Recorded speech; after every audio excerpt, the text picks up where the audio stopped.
What if we've gotten the idea of sanctification wrong in the church?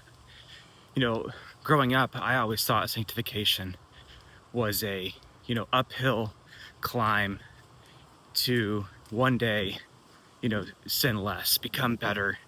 It was a morality checklist to say that, if I crossed all my T's and dotted my I's, that means I was being sanctified and that I was getting closer to God and becoming more Christ-like. And after just reading the scripture for myself and really trying to understand what sanctification means and, ultimately just means set apart, I came to scriptures that really told a different story. One of those being like Hebrews 10:10 that says that we have been sanctified through the person of Jesus Christ once for all. And, in the Greek, that the phrase, have been is actually an aorist tense. And what aorist tense really means is that it's a once and done action. It's something that's been done in the past and does not need to be repeated again.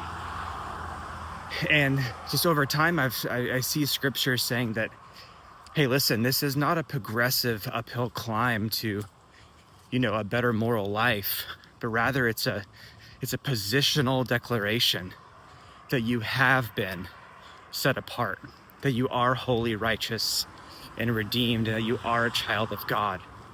You see, why this matters so much is because if we take the definition of sanctification as this, moral uphill climb, we really start to cultivate a culture, in the church and around Christian friends of just this culture of pretending.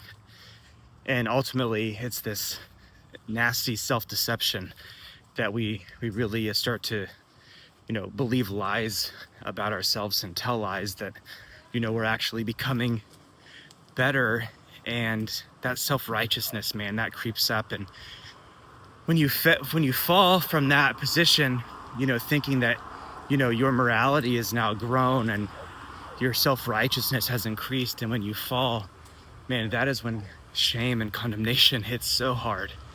And that's the opposite of the gospel. Jesus said that, his yoke is easy and his burden is light, and that we already have been made holy and blameless. And so there is no condemnation in falling behind, but rather there's peace and grace in moments, and we can rest in the fact that we already have been set apart for God.